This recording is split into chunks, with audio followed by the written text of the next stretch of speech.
Oh shit, people! I didn't even realize it was episode 500, but it is, and I'm happy about that. Proud of that. It's pretty dope.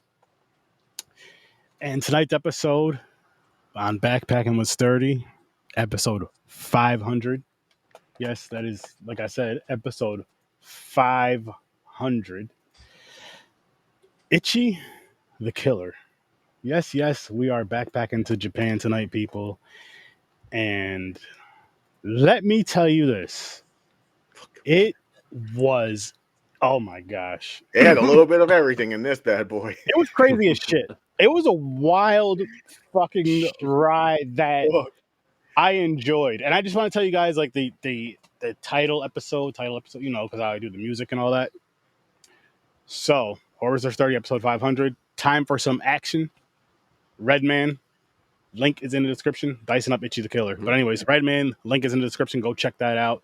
Dope song. Wait till this episode is over first, then go check that out.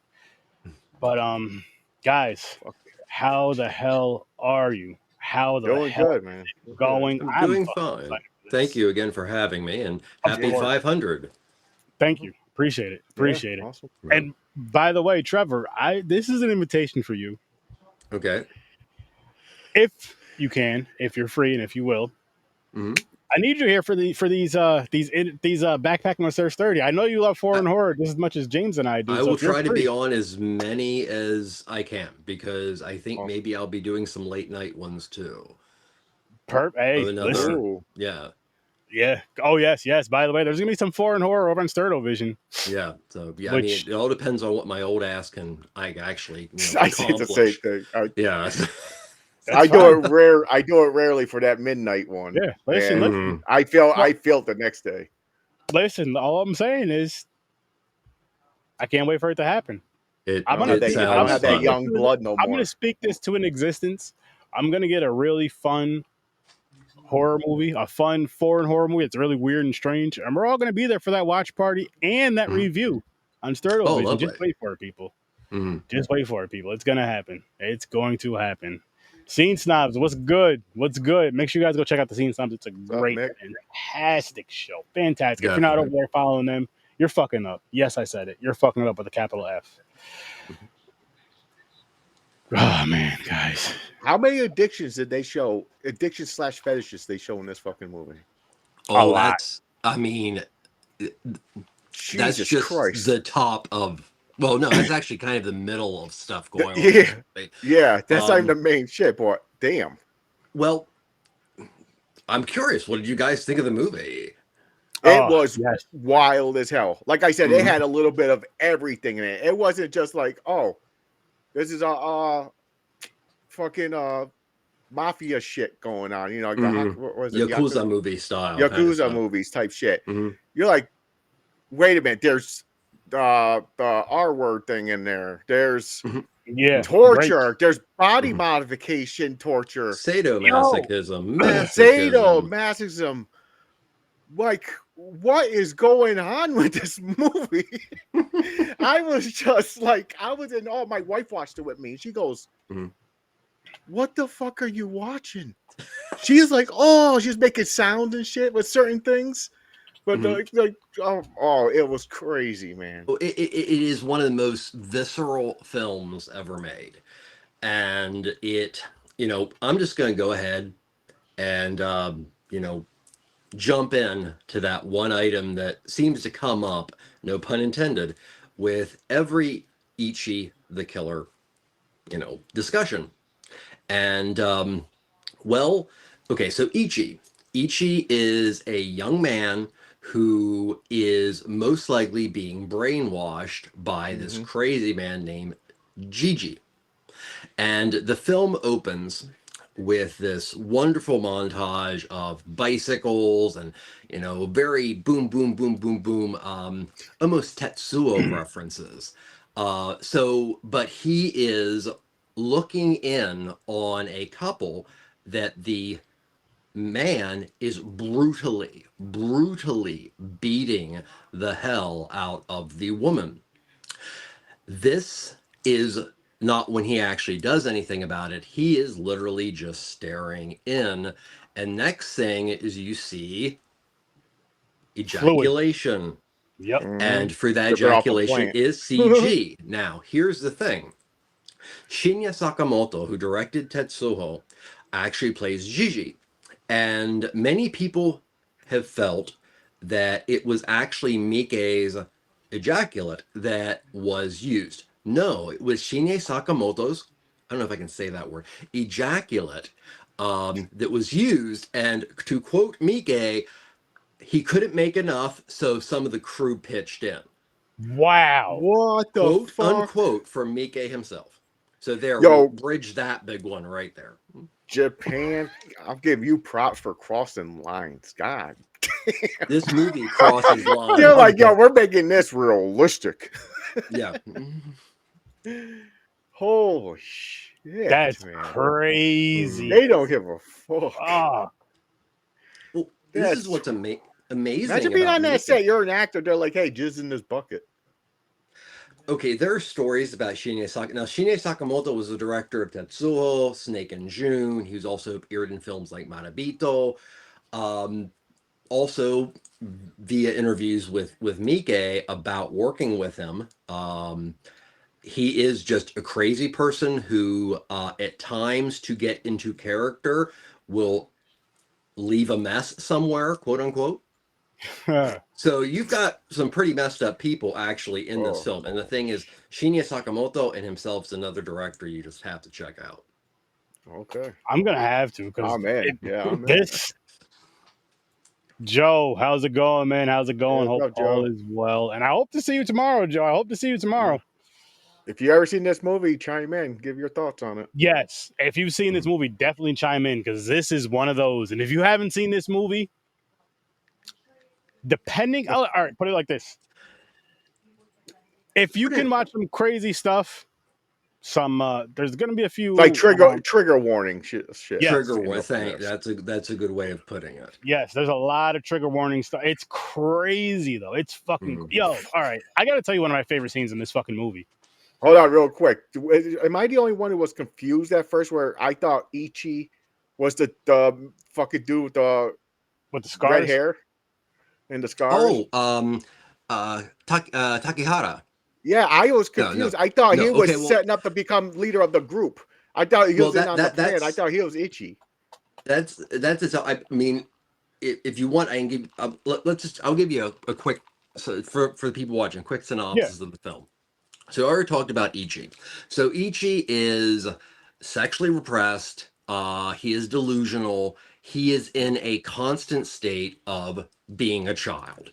And Gigi, who is most likely getting revenge for something, is convincing him that every time he goes out and kills, he is killing the bullies that he could not do anything about while he watched a girl get raped.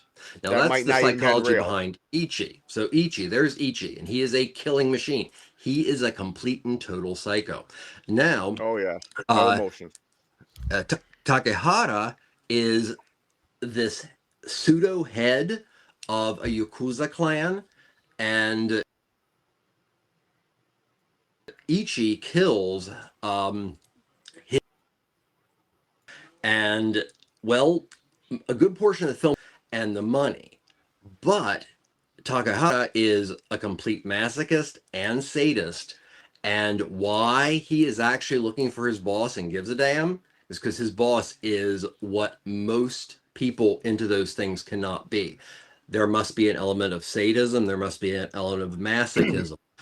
His boss, he's a total sadist. So his boss, he loves him. It's a love story because he wants that level of pain that only that person can do. So, okay, so basically it comes down to the fact that you have this Yakuza family that keeps breaking apart, and eventually the lunatic, Takehara, becomes the main target for Ichi. And as I said, there's, all kind of wonderful, crazy stuff that goes on. But the ending, a lot of people find very underwhelming. But honestly, I've always thought the ending was amazing. It's crazy. It makes you question shit. It makes you think. Well, you don't know who to have sympathy for. Yeah. Because, I mean, Miike successfully gets us into the psyche of so many polar opposite characters that it's insane. Yep. I mean, he's just. I think Tom Mess at one point said that he was a chameleon, which makes much more sense than calling him Maverick or whatever, because this is a guy who made all kind of Yakuza films, all kind of horror films, including the legendary Audition, One Missed Call, and then he made these period pieces that were extraordinarily violent. He started on television, and then he does these amazing kids films. So he does everything. I think currently it's like 120 some directing and acting credits. Wow. Yeah.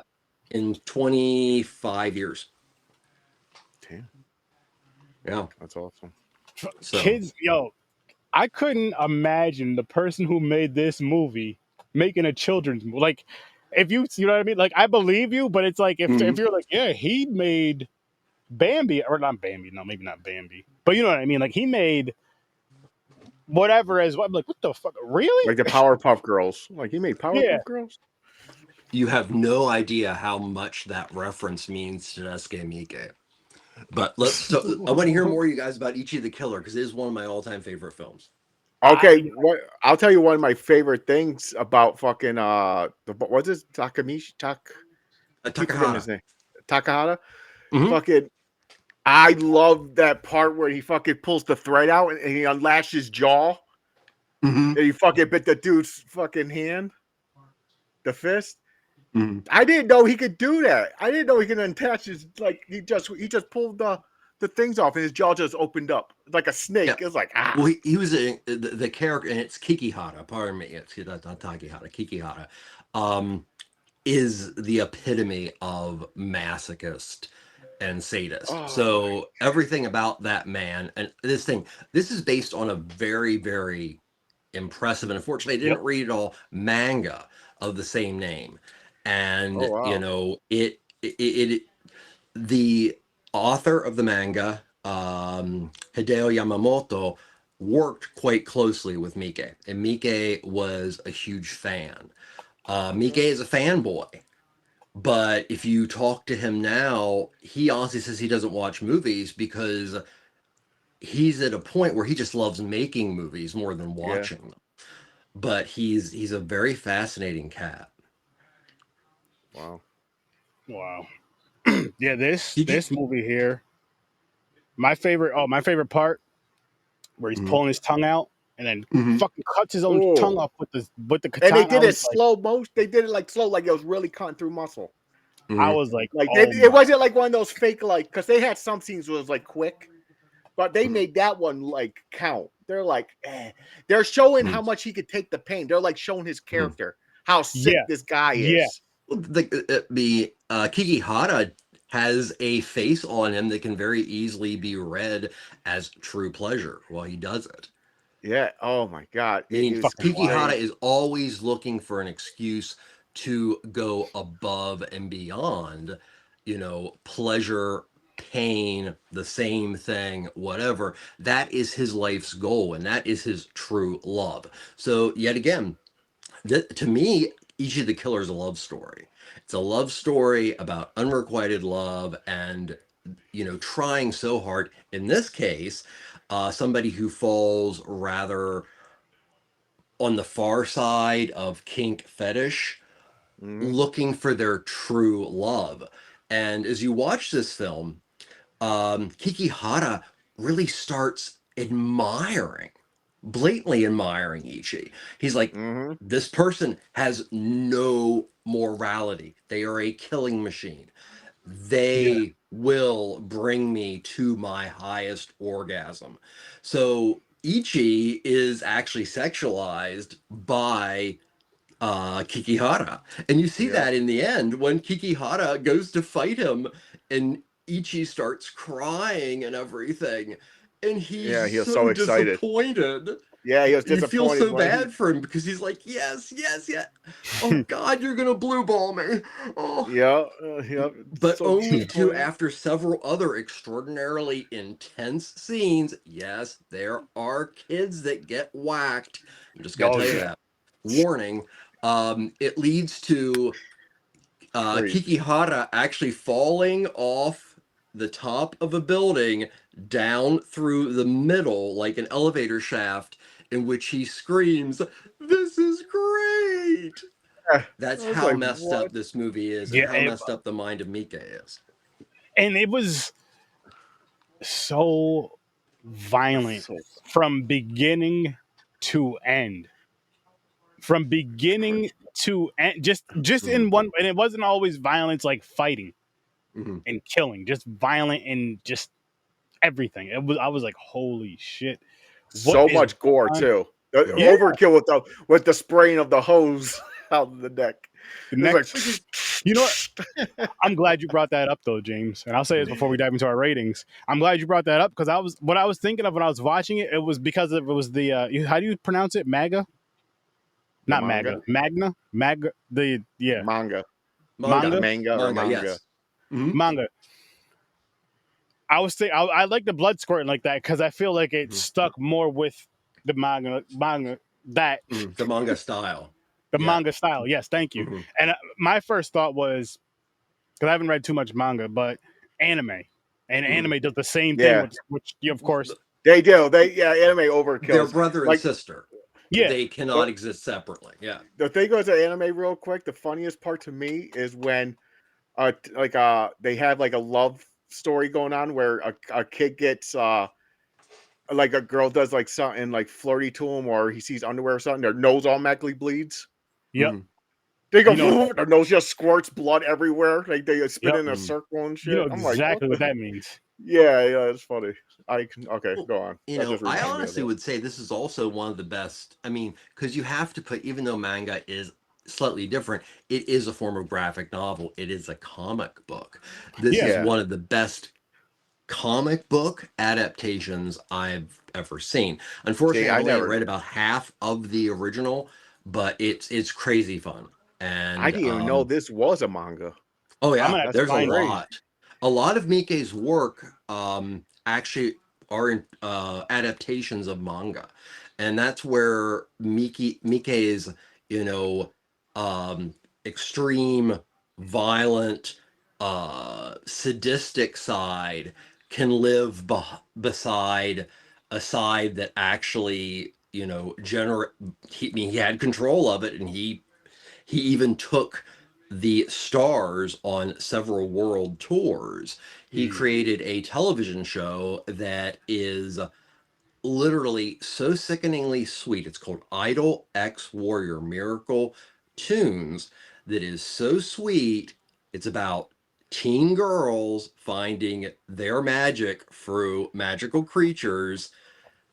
He actually developed and directed that. It exists. Yeah, so this is a guy, Maybe that's who can another do so form of much. torture. Hmm. Oh yeah, I mean That's another he's form of torture. Gets itself. He's like, why am I making this? I feel he great. exactly. Well, he also views everything as a challenge. That's the thing. Yeah. If somebody gives him something, they know that he's going to do it in a very distinct manner, and they usually let him run with it because, especially more of his, child fare, like the Great Yokai War, were huge, huge successes. I like that. Mhm. Like this, I want to see more of his work. I have Oh, to see more. it's so there's so much. And yes, he has movies that are more degenerate than this film. Oh shit. Yeah. I love how you said that, James. Oh I mean, shit. I mean, we didn't even talk about the scenes yet. But Real quick, let's talk about the with the girl where he stretches out the nipple and he just runs a fucking Yo, look like a pizza cutter across. mhm. she got her nipples cut off, man. The nips were just beep, beep, beep, beep, gone.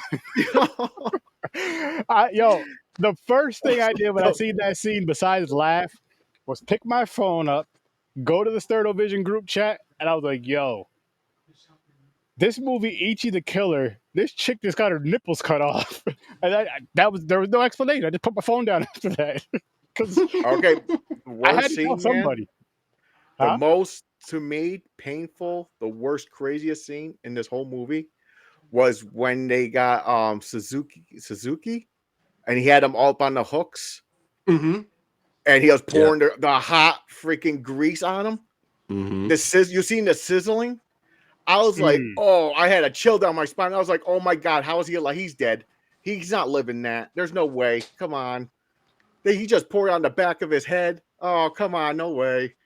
Well, there's where the dark humor of Miike lives, because Miike's violence, in my opinion, falls into two categories, and that is extreme shock or violence that honestly does what violence should do, and that is make you feel slightly repulsed or generally repulsed by it. And it lives directly beside, Evil Dead 2 on steroids, black, Ooh, dark humor. And that's the aura of his work is just an amoeba of those two things. I love it. I love it. It Yeah. was just a shock and awe. I was like, oh my god, this guy's way of torture is in. He put the thing to his cheek. He went off through bottom to the top. He was just torturing this dude. Then he was like, okay, I'm done frying up my what was he cooking? Shrimp? Mm-hmm. Tempura, right? Tempura, yeah. He just walked over As the man nonchalant. is hanging and goes, tempura? Yeah. Yeah. He's just walking all nonchalant, just nothing, no Mhm. no facial, just in his crews around him. He just turns the pan, just pours it on the dude's back. I was like, wow, man. Which, that was a intensely sadistic, very fetishized scene. But one of the things, I've been a humongous fan of Japanese cinema for so long, and that especially includes 1970s. And for me, one of the most shocking things about that was not the direct violence, but was how he ruined a complete back tattoo of a Yeah. higher member of the Yakuza, Yep. showing that he has no desire to be responsible to anybody's code, Yep. making him an outsider to begin with. Yep. Because at the beginning of the movie, everybody's going, everything would be fine if you didn't just stop doing the crap you do. And he's allowed to do it because he and Anjo, the boss, are very, very close. Yeah. So Kakihara can just do whatever he wants. So now that that was also a thing. Now that Anjo is not in the picture, the other people around him are not going to put up with his bizarre sadism. They kicked him out. Yeah. Oh, let's go back to the tongue scene real quick. So that's what made me laugh about that scene too. You have all these he was like, I'll pay you with my, like, he basically said, I'll pay you with my body. He was like, a finger's not going to cut it. Like, they've seen this before. They're like, I've seen fingers. It's no big deal. But when he did the tongue thing, every high boss, powerful, badass guy in that room were like, what the hell is wrong with this guy? They all jumped back. Like, they're like, this guy's insane. Get him the hell out of here. This is the thing. So the character that was basically the voice of that Yakuza syndicate for Anjo as he disappeared, actually after that ends up in an institution, and the next time you see him is on a screen in which he's basically just fallen apart. Yeah, that's right. Yeah, that's right. Yeah. Oh, it's crazy. And the thing is, he got up. He was like, he basically is like, okay, are we good? He spits out blood. He gets a phone call. He's taking a phone call, showing no pain or anything. Yep. When he's talking to the chick later, and she's he has a a soul. She's like, oh my god, that's a hurt. He goes, oh, the human body regenerates. Mm-hmm. You'll be. Yeah, he's like, you can be surprised what he can do or something. I'm like, that's not shit I'm going to test out. Nuts. I'll just believe that also was kind of a weird flirting scene between the two of them. Yeah. Because that's one of the elements that is so over the top for a lot of people that okay, so Karen who is a prostitute who has connections to that family. Is she the boss's Stumbles woman? in. What's this? Angel's was that wasn't Angel's woman? Like the No, head it's boss not his lady? woman. It's his woman for a very, very short time. Oh, So okay.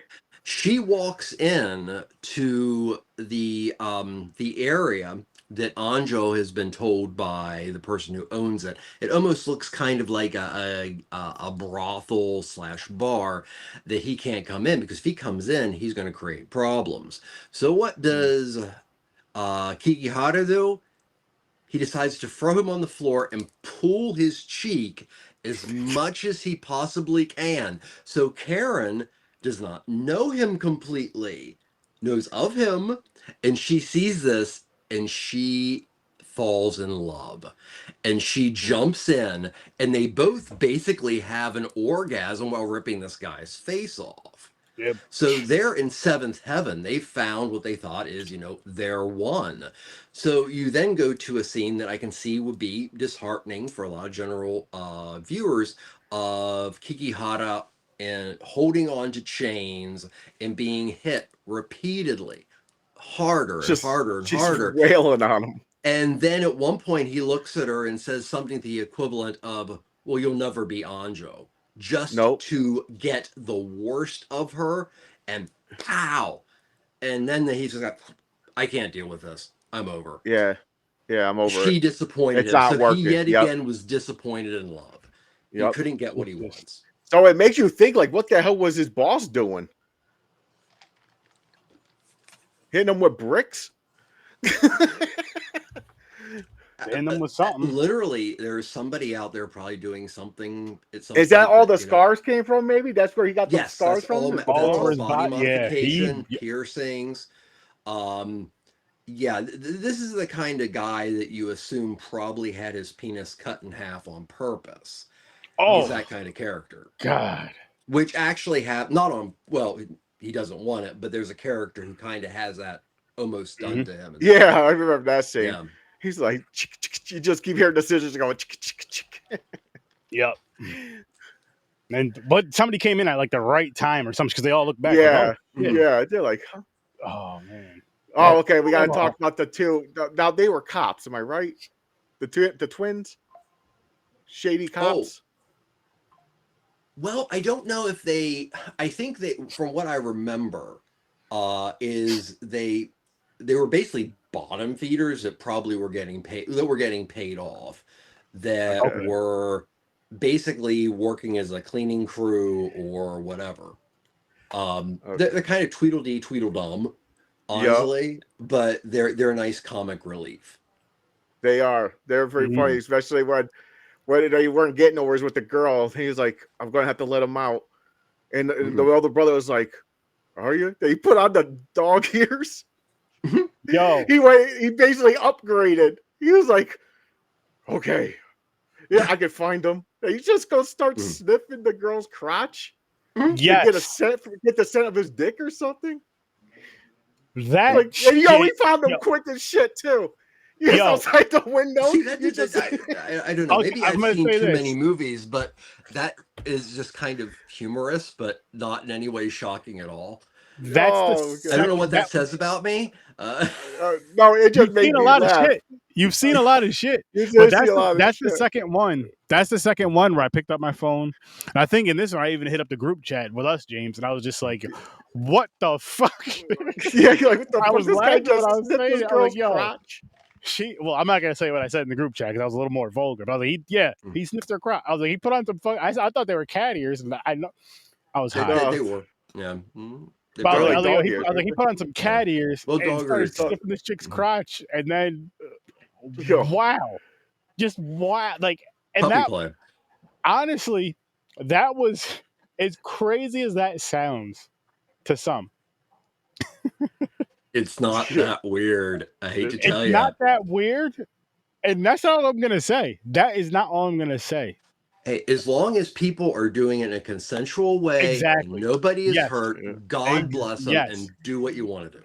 Well, what I was going to say is that was like the most innocent thing that happened in this movie. Yeah, no, it's true. It is. He just sniffed. Other shit went down. And I'm just Oh like, my holy god. shit. And then That's why I said this movie had a little bit of everything, man. what was crazy too is that the violence in it towards the women, they wanted that. Like that was I'm like, what the fuck is going on? How was that a turn on? Oh, it was like that type of brothel or something. It was like beat the It shit was out of me and get off. crazy. Okay. So one of the overlying things of this film and Miike is Miike likes extremes. I see. And the manga is also equally extreme, if not a little bit more. For sure. But you know, I can see somebody reading this movie as being extraordinarily misogynist.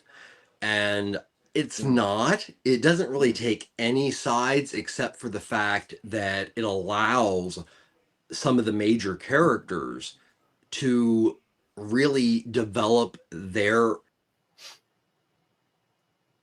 character based on their specific, which makes them even an outsider within, which is key to like a lot of Miike's work. It might come off as this is crazy, this is weird, but it really is not that much thematically versus like say his Dead Alive movie or any of the buddy yakuza films or yeah, it's there's he's very transgressive, but I don't think he ever really he never says anything that makes distinct judgment. But yeah, it is really intense and somewhat scary to watch a movie in which you understand that there are people out there. Many of them are dealing with some severe mental illness, and others are not and are perfectly fine, that want to be demolished. Yep. And yet again, it's a consent thing, but this is a movie that is a laundry list of things that you do if you want to scare the living hell out of a church lady. Like, I mean, yeah, she dies and she has a, pre-reserved place in hell after watching this film. And it does it better than any other film I can really imagine. crazy.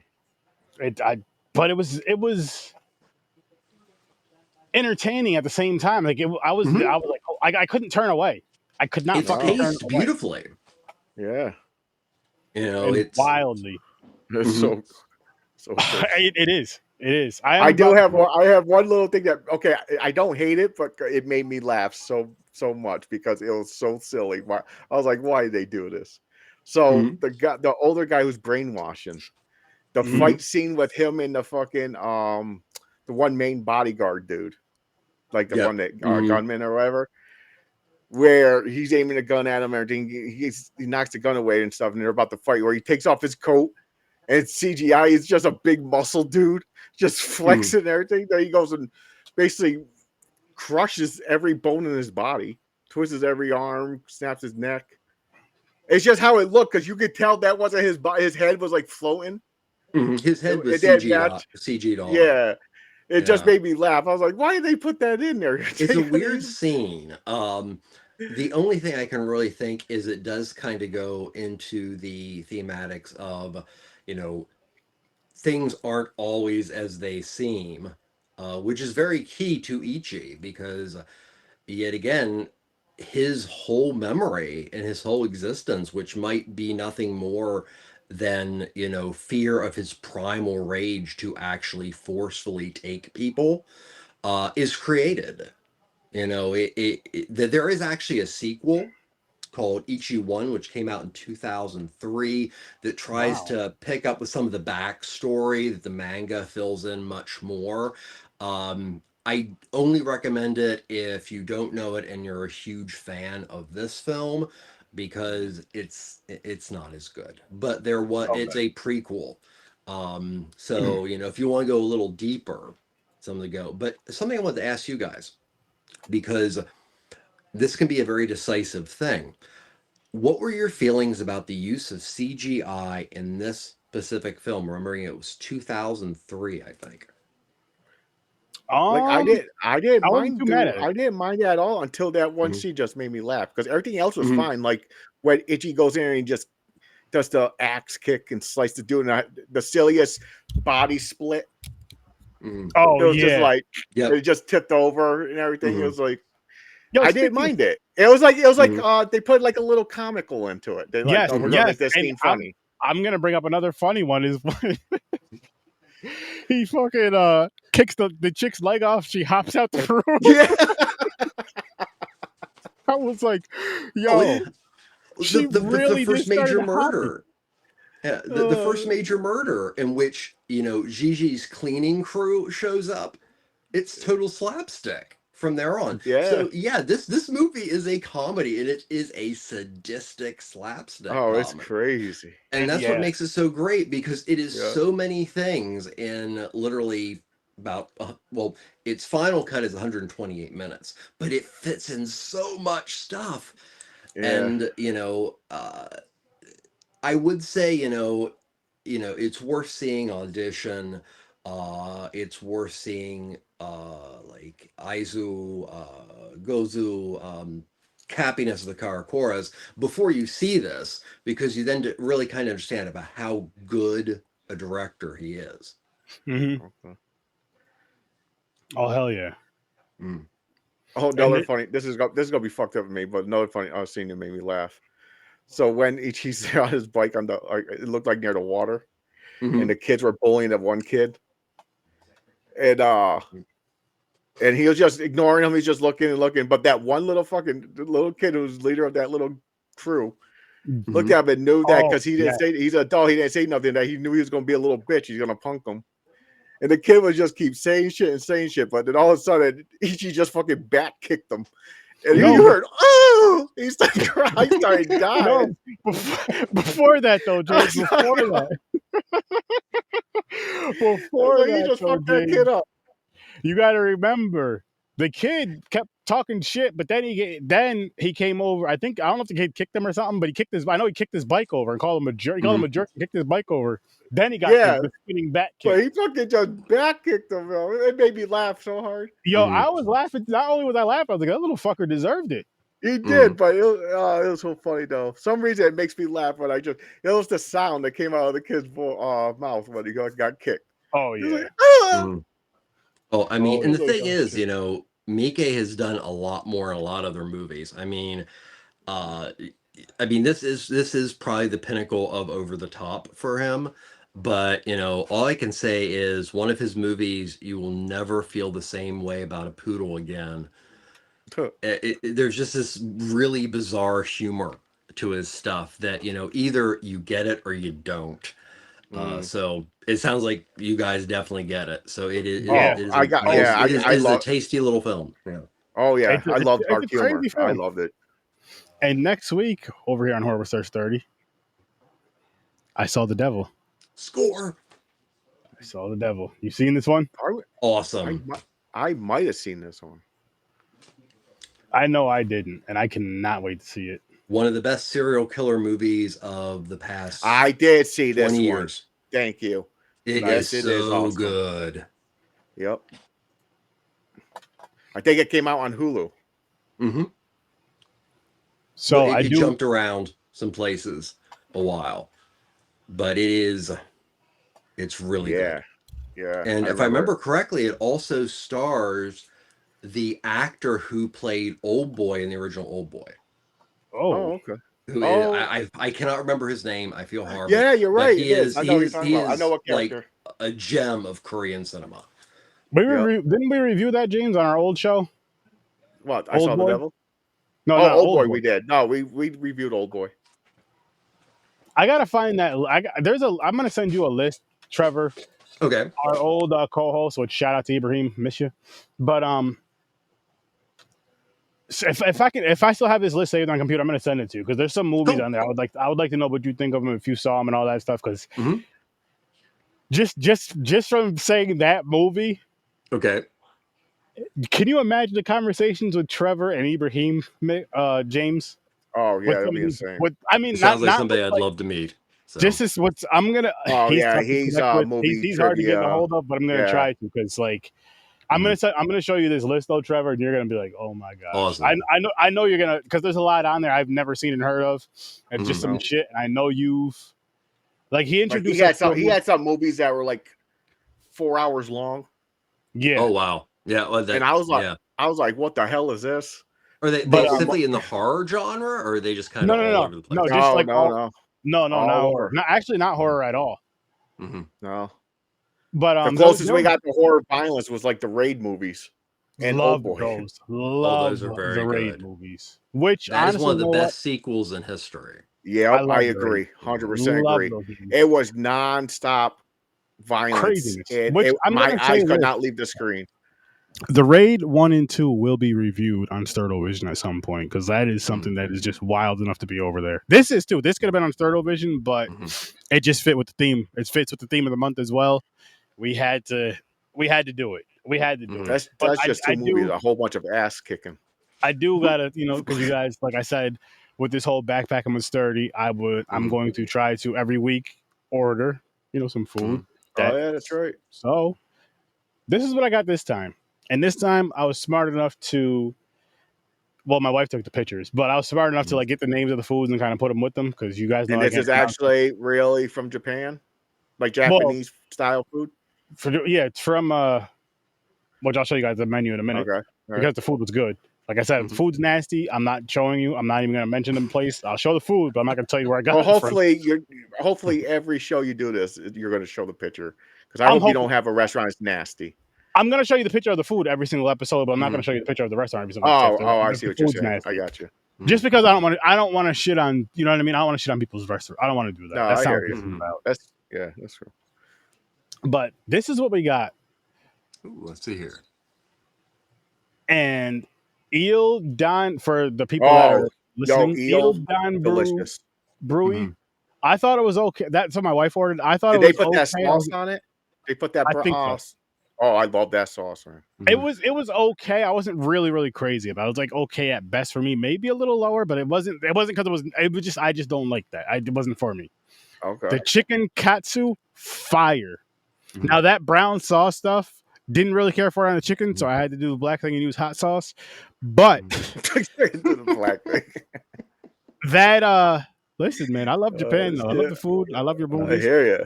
But no, that chicken katsu looks good. That stuff on the rice, fucking amazing. The dragon roll, that sushi consists of which I have a piece in front of me with some wasabi. I'm going to show that. I'm going to actually try that in the live. Oh, you're going to use wasabi, huh? Yes, sir. Not a lot. I'm not going to go crazy with it. But it's eel, shrimp wrapped in red and white tuna. Oh yeah.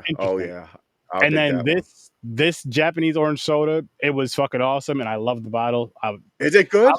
Yes, because it's good. I gotta try. It's good. Like I want it again. I want to try all of them. Well, orange if they have. I don't drink. All right, you gotta tell me the place of this if you don't show it. Where is it at? Because you're Schenectady, so I know it's close. Oh, Van Branken. But right this near place, me? Right here. Awesome. Oh, it's right near me. What the fuck? Yes. So I didn't know it was near me. For those of you that this is basically around. This is like 5 minutes from me. Yeah, same with the other restaurant. And then those sodas right there. I'm gonna try the melon one next time. They didn't have strawberry. Yeah. But yes, this place right here. Damn. Maria's Japanese cuisine. Okay. If you're local, check this place out. It makes some really good food. Some really, really good food. I was very satisfied with, my chicken. I love, so good. I would get it again. Now, listen, I'm gonna tell you guys right now. I have some. What's next week's movie from? What's next movie from? Where's you having me next week? I'll look that up in a minute. I'll look that up in a second. But because I'm probably gonna need you guys to be talking about this movie. I'm gonna tell you matter of fact, we're gonna dive into ratings. I'm gonna tell you mine first, and I'm gonna eat this sushi with this wasabi. I don't know how hot the wasabi is. I haven't had wasabi in a while. I'm not a big fan of sushi, but I'm gonna eat it. And so for this movie right here, Ichi the Killer, the movie is a 9. Okay, you guys can go ahead and chit chat. I'm gonna give it an 8, solid 8. 8? Yeah, it's a good one. It's a good one. I'm gonna go with 9. Just because I mean it is also one of my all-time favorite films. This is a great introduction if you really like extreme cinema to a lineage of extreme cinema out of Japan. I know that so the first big Japanese pseudo horror extreme film to hit really big in the United States was Battle Royale, and that was directed by Kenji Fukasaku. Now, Fukasaku was known for everything from the Green Slime to the honor battles against honor and humanities. Just he was all over the place, and he was also this craftsman like Miike that literally could be hired, would create whatever vision that he wanted, and they'd allow him to do it. But he was a chameleon too. So if you like the work of Miike already, I highly recommend that you look into Kenji Fukasaku. And the last film that Fukasaku did was actually Battle Royale. Nice. So that I never seen Battle Royale, but I heard it was good. Yeah. There's excellent. 2 of them. The sequel blows. His son is not a good director. They're upset. I don't remember the sequel. I got to rewatch it, but I remember the violence in that movie. It's way better than the Hunger Games because there's similarities to it. Oh yeah, definitely influenced all those. Yeah. So that's something else that's going to be on Sturdo Vision right there, Battle Royale. And I'll probably do them both. They won't be a double feature because it's so damn late. But we'll see. Unless, well, actually, if it's a double feature, it wouldn't be a watch party. It'll just be you watch them and Anyway, that was good. That sushi was good. I'm not a big fan of sushi, but I'm glad you found one. I found a sushi that I really like. Now I want to try that same thing with a little the wasabi on there, yes, but dip it in a little bit of soy sauce. But that was good. Well, Sturdy, I have to say, when you posted to us about this show and such, I was thrilled that you were bringing in an element of food, because I don't know if your viewers know this or not, but you and your significant other are massive foodies. So I love to see you incorporate it. That was really awesome to see.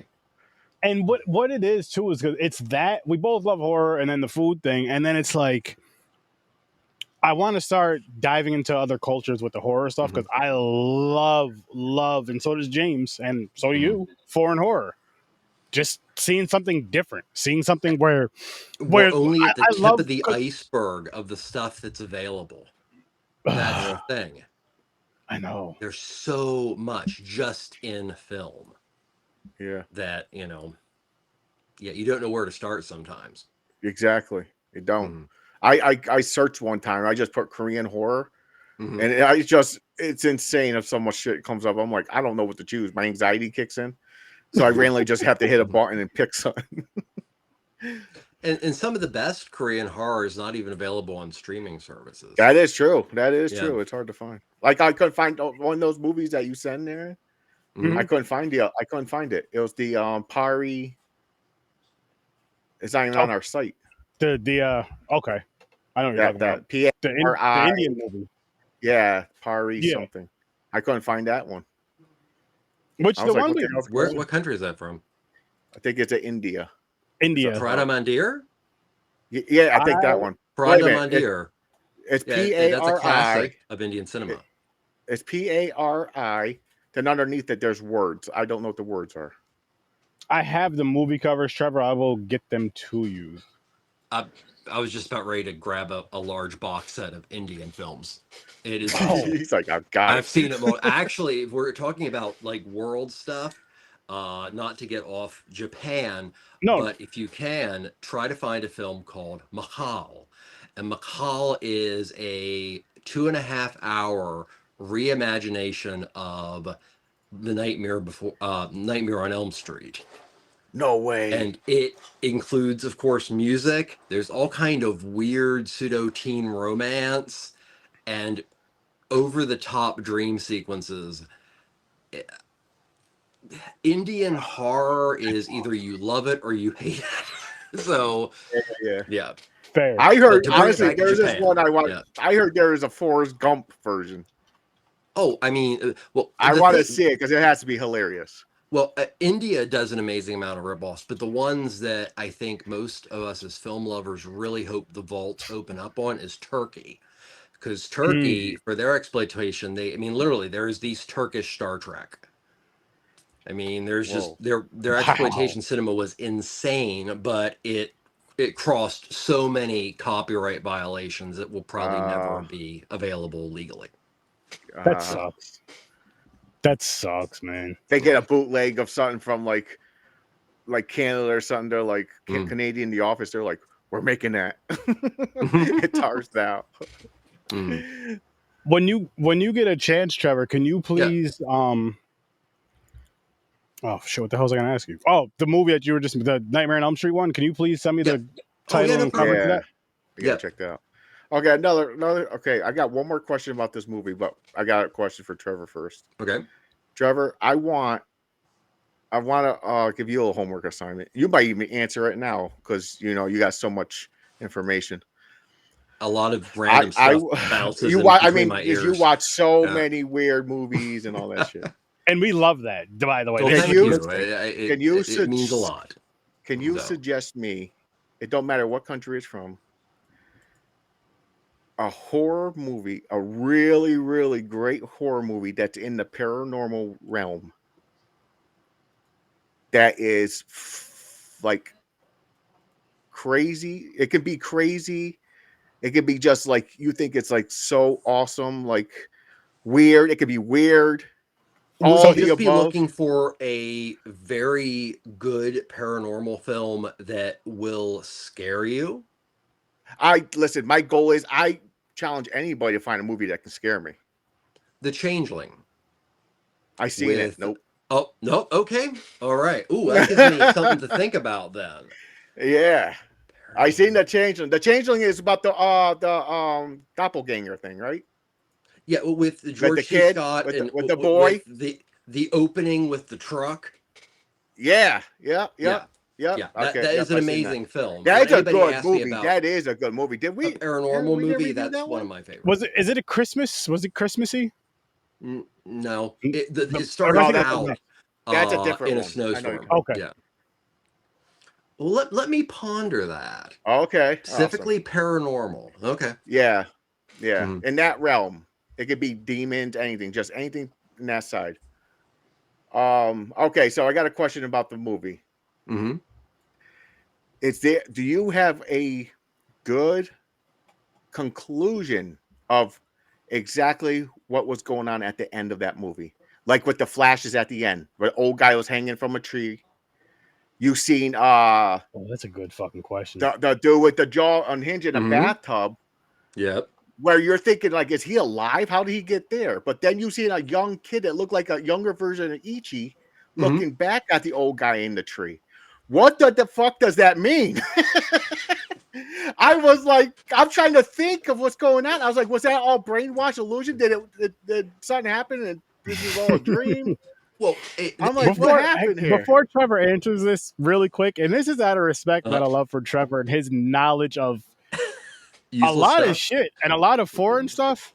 He's our foreign correspondent.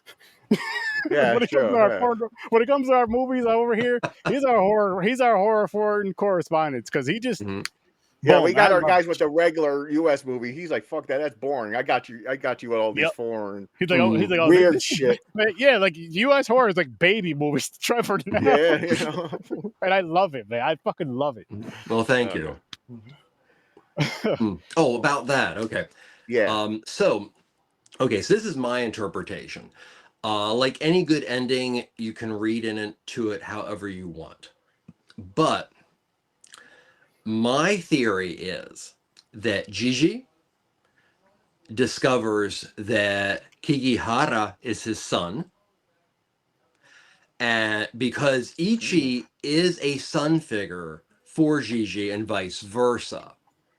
And a lot of this movie is about disappointed relationships, and that includes familial relationships.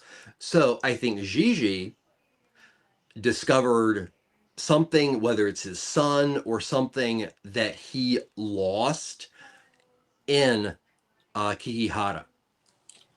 And from there, wait. Oh, okay. Hold that thought. I lost my thought. Where are we going with this? It's I want to know, like the kid looking back, it looked like Oh, Ichi, okay. and the dude in the tub. Okay. So sorry about that momentary lapse of reason.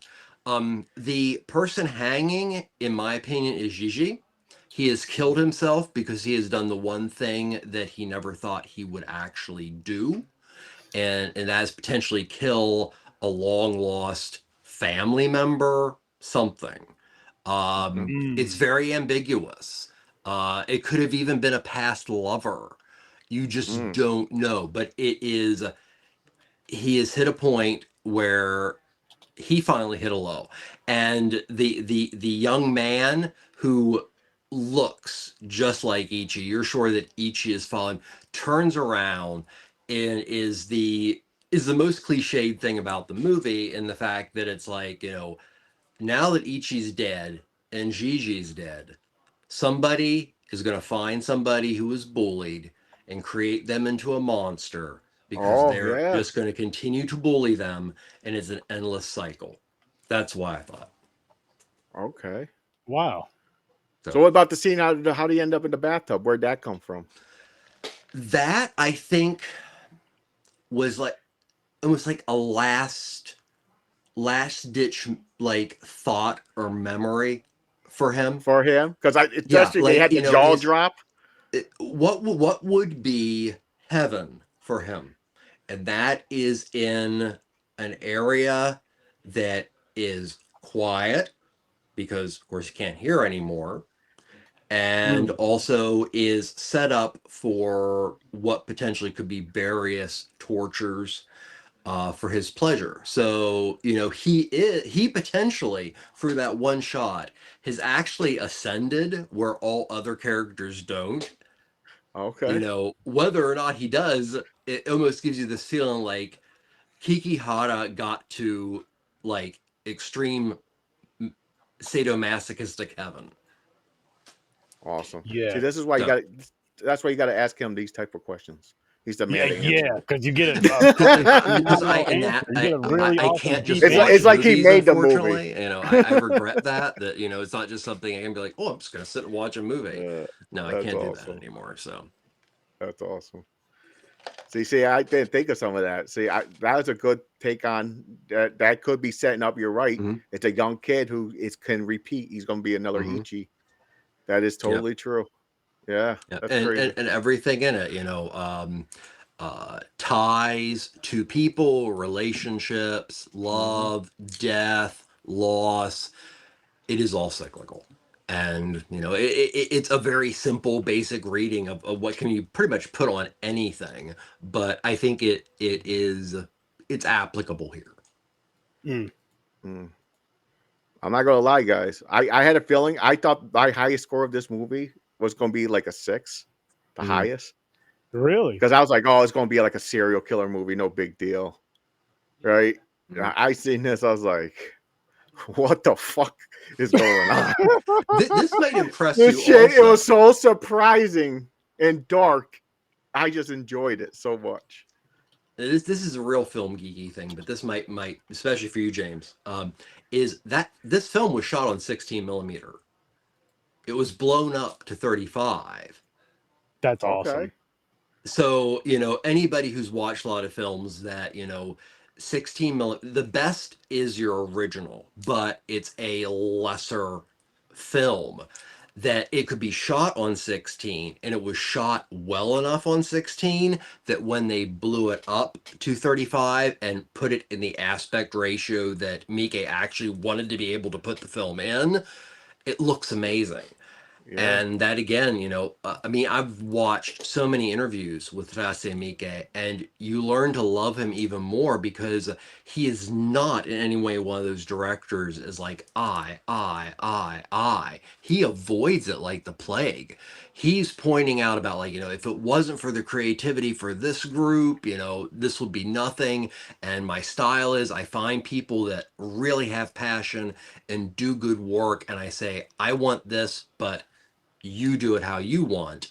and that he has said that leads to the people he works with to both be committed, but also to he likes the end result of his films more than like the CGI people he works with. They deliver above what he wants, but they are so driven that they always hate it because they felt they could have done it better. And that's the kind of relationship he has in the film community of Japan. He's a generally nice, soft-spoken dude. Yeah, that's cool because it's The also like a crazies always humbling. are. It's a humbling thing too. It's like he knows if I didn't get these group of people here the best, this would not work. I can't do this myself. I mean, he was making at one point as many as 7 or 8 films a year. Yeah, so he's not taking all the credit. He's actually giving props to everybody around. So that's awesome. Oh, hell yeah. Selfish. It's what's the word I'm looking for? Commendable? Is that the word? Oh yeah, no? definitely. Yes. It's that. That's awesome, man. I definitely check out like a kid more in a work. candy store that he gets to make movies, and that kind of enthusiasm shows even in his latter work. It's exciting. It's like because you see this, and then like just hearing from what you're saying, because you can see it in the work. You could see it in this film from Ichi the Killer. The passion that this guy has for creating film, and then this, even though the film has its silliness to it, there's still a story there, and it's again, I couldn't turn my head away from this movie. I'm just like, what the. I can't wait to talk about this. I got a comparison question real quick. Do you believe? I think so. It might be, I think everybody probably does. But do you think Japan directors, like especially how you talked about this one, Miike, are more passionate about their work than US directors? The reason I say that is even for animes. So the person who created Dragon Ball died recently. They did memorial YouTube videos. They did like lit candles for this guy. Like he was a god. They take it so serious of like someone, just a director, they put on a high pedestal. Like, thank you very much for giving us this media, this content that I grew up with and blah, blah, blah. Can you name what about a U.S. director? You think someone out of all the directors these days, someone passes away and someone's going to be that heartfelt and make YouTube memorials and everything for it and all that? No, Scorsese. For you think so? For Scorsese. But okay. I couldn't think of one on top of my head who would do it for. I'm like, I was like Spielberg, maybe. I was like Lucas probably because of Star Wars. You think? Yeah. Oh yeah. Well, a lot of them. Don't get me started on Lucas. I'm not. Not now. Like not now. THX was a great movie, but I'll keep my James. mouth shut. By the way, I have an answer for your question. Which one? I do have an answer for your question. Which one? Was I right? Is it 5 inches? I don't know what you're talking about. Oh, okay. But I'm gonna keep my mouth shut on that one. what I am gonna say is this right here. It's a Korean horror film. I Saw the Devil. So we are backpacking to Korea next week, which means we get some Korean cuisine. And if I'm not mistaken, I believe I have something written down. I got to find the paper actually from something I was watching on YouTube. I'm not going to tell you the YouTube channel because they're not paying me. No, and it's not a personal friends channel. But you ever had kimchi? I think I've tried it. I don't like it. It's real. Okay. Yeah. I don't like fermented. But I don't like fermented. Yes. I don't like fermented stuff. My wife loves it, but me, no. I can't handle it. The vinegar, I can't do it. Ooh, give me a chill down my spine just thinking about it. I don't even like salt and vinegar chips. I can't do that. I love those. Now, without saying anything about the film, if you have seen this film, have you seen this film, Trevor? I Saw the Devil. I've seen it. You both have seen it. I remember it now 100% because I just watched it just as I thought it was a different type of movie. I thought it was like a paranormal movie or something because it said I saw the devil. I didn't read what it was about. I just clicked it. Okay. And I was like, "What the fuck is this?" Yeah, but it's good. It's good though. I can't wait. I'm so excited for it. And Trevor, I hope to have you here again next week. I will. Because it's a great film. This was Awesome. fun. And I can't wait to see what I'm gonna have, what cuisine I'm gonna be enjoying next week. Like I'm really looking forward to that. I'm really looking forward to that. Yeah, some Korean. Get some Korean barbecue. Ichi the Killer. Well, thank you very, very much for having me on. Always. Always. Of course, Trevor. This was fun. This was a lot of fun, yeah. I feel smart now. I learned something. No, you know what it is? It's like I walk into a bathroom and forget why I'm there on a regular basis. So hey, that's fine. My mind works in very mysterious ways. Hey, you know why? Because it's empty, and so you put more knowledge in about movies. Yeah. You're getting rid of the nonsense shit. Bullshit. You're like, I don't need to remember how to pee. Yeah, I need to fit this movie in. Yeah, exactly. But it's such a unique thing, like with these movies. And I had, like I said, Trevor, I was like, I gotta get you on here. As soon as you were like, hey, can I come on for it? I was like, of course, hell yeah, please come on here. Because I know. Well, thank you for the invite. Just from our conversations before, though, when I'm foreign horror was one thing we talked about, and you just talked about how you loved it. And honestly, I think I just forgot to hit you up today. I don't know if you were busy last Thursday or I forgot to hit you up last week. I probably just forgot to hit you up. Kicking off the Backpacking was 30 because I know you love foreign horror, and as soon as you said something, I'm just like, I knew I was forgetting somebody. Yeah, you know, it's like when you know how like for especially for like certain for like the show for like certain episodes or certain movies, I'm like, I know James is gonna be here, but like I know there's certain friends of mine that are gonna enjoy this that I know would love this type of movie or you know, are they seen it and they love it, whatever the case may be. And for what I've learned from you, Trevor, is strange horror and foreign horror, 100%. Well, especially foreign horror that has some fucked up weird shit in it. Even better. That's even better. That's just 100% his. James, you asked a question. I'm going to answer it for you real quick because otherwise it's going to drive me crazy. You'd ask about how directors and creators possibly are held in higher esteem in countries like Japan versus the United States. Is very true. And, you know, directors and, you know, in the case of Miike, he did his time in the video market and TV market. That's where he did his time. And other directors like Suzuki and Toru Ishii, who ended up becoming very prominent directors by working their butt off in other people's stuff, and then were allowed to like, okay, well, you know, you're not necessarily going to make the money back for the movie, but you're going to make an interesting movie. And, you know, so that's when you get into like some of the 1970s, 1980s Japanese films are so interesting. So there is an appreciation because I think the easiest way to say it, based on how people would normally feel, is the similarities and difference between, you know, Godzilla and Seven Samurai is that Honda, the director of Godzilla, worked very closely with Akira Kurosawa to the point that up till his death, he was assistant director on about 5 or 6 films. They had such a beautiful working relationship. And in Japan, they are both put almost on equal level, where that would not happen in the United States. Oh, no.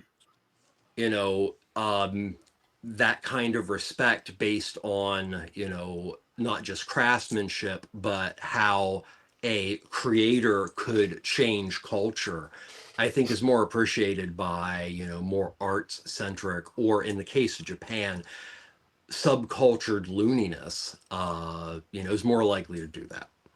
It's very much a fan culture too. Yeah. Puts us to shame. Yeah, how crazy. Oh, definitely. Oh, especially with the wildness, yes, and again, yes. I can't wait. It's music too, man. There's a band called Baby Metal. Japan is obsessed with the Coffins, awesome death metal. Jism, awesome punk noise from Japan. GISM, Check I them think out. I heard of them. Crazy, wonderful Yep. stuff. Japanese metal and Japanese punk is awesome. So, Yeah, it is. Nice. cool. But we're gonna wrap this one up because I got to go night soon. Me too. But I will say, Same here. this was a fun fucking time. This is a lot of Yeah, fun. great time. This was Thank a you, guys. fun, of course, time. Mhm. And again, people, listen, get your passports, pack your bags, because we're going to Korea next week. One quick I thing. did that, I know James. we're in go a ahead. hurry, but I just have to. So I did send you an image, and the Yes. image was Idol Warrior. So bring that up. And before you do it, this was a television show that was created, directed, and also created the equivalent Oh, the of last a one. all-girl Japanese menudo by the same director that made Ichi the Killer. This is kawaii to the point that it gives you diabetes. So pop it up there. What? Oh, Oh, You can't really see it too shit. well, but yeah, it's the same guy. Yeah, and this spawned multiple spin-offs God. and made amazing amounts of money through touring and the sale of music. This is the It's most sa- bubblegum shit I've ever seen in my life. And the same guy who did this, Visitor Q, all kind of crazy movies, Audition. That's crazy. Same person. Yeah. So I just wanted to bring that to everybody's attention. When I say chameleon, he's a chameleon. That is crazy because again, how do you go from? That's just a fucking. It just means his mind is warped, man. Mm-hmm. Shit, he knows how to turn that shit on and off. Oh yeah. He knows how to turn that shit on and off. But Ichi the Killer guys, if you haven't seen it, go see it. And again, get your bags packed. You know, if you're doing the whole food thing like I am, put a couple dollars to the side. And next Thursday we're gonna get some Korean food. Maybe I'll try. I Saw the Devil, and we're gonna review it. Yeah, the wife would probably love it if you're like, hey, listen, next Thursday let's order out. Let's get some Korean, and see where we're going the following Thursday. It's only once a week. And you order in. Yeah. Oh, by the way, people, I've been using my practice chopsticks. Not every day. Only when I've been ordering out. I'm gonna keep doing it. So I guess if you want to call that practice, then hey, listen, he's practiced while he's eating. Yeah. Well, how else am I gonna practice? No, you're supposed to practice every day. Just use them and pick up shit. Wax on, wax off. Wax on, wax Maybe, off. James, depending on the food, because some shit it's just like fucking give me a spoon. Like rice is just a pain in the ass. Rice is hard. You basically got to balance it on one of the sticks. Yeah, it's but rough. Sushi and everything's easy. I can pick up sushi. Well, yeah, sushi. But again, I'm using my practice ones. Yeah, you just stab it. Actually, you can't. You think you can? The fucking seaweed wrap comes right off. It falls apart on you when you do that shit. So again, next week Korea, this week Japan. If you have not seen Ichi the Killer, definitely go check it out. I highly recommend it. Lot of trigger warnings. Yes. Again, you've heard some of the conversation from someone cutting their own tongue out, to just a bunch of wild shit. Bunch of wild Nipples shit. getting cut off. Little some R scenes, if you know what they mean. Get rid of the nips. Get rid of the nips. It was censorship, man. You're not allowed to show nipples, I guess. Yeah. But people, listen. Make sure you go check out Ambassador Radio. Thank you. Friend Trevor over here. Thank you again for having me. Oh, of course. Always. I gotta talk to Rishin about where this dumbass button is. But listen, people. Make sure you go check out Ambassador Radio. Of course, check out Popcorn and Pints, which are going to be live this Saturday, reviewing Freaky Friday and Haunted Mansion. I know. I won't be there. Don't cry. Yeah, he's going somewhere else, but he'll be back the following week. He better be. And tomorrow night on Sturdo Vision, we are reviewing the movie Here for Blood. So I hope you're here for that. It's gonna be a good time. Watch party over in the Discord and review at midnight. But with that said, we're gonna get on out of here. I'm gonna thank my guests, of course, thank my co-host James. Always and pleasure. We're out of here. I'll see you in your nightmares. Peace. And hey, listen, while we're going through this awesome journey, the backpack of SLICIN doing these foreign films, everybody open yourself up to something new. That's what this is about. Open yourself up to something different. Open yourself up to a different culture. Do it with movies and food. Stop trying to wait for those new fucking theater releases. No, you can still do that. You can still go to the theaters. Fly. Spread your wings. But check these out and check some of these foods out. I'm telling you, it's good. It's fun. It's fun. It's the subtitles. People hate fucking reading. I get it. You only live once. Yeah. You get used to the subtitles, people. Give it a shot. It's worth it. Even if you have to watch the dubbed. No. You have to watch it with the subtitles. No. It takes the dubbed versions take away. I understand if you have to at certain times, but they take away. I barely watch the dubbed version for anime. Fuck that dub shit. It's But we're gonna get out of here, though, people, because we're gonna end up starting to talk for another hour. Yeah, we're gonna have another topic. We are gonna get into a hentai thing. So yeah. All right. Gotta get up early. Thank you guys so much. You guys have a great night. I'll see you in your nightmares. Peace.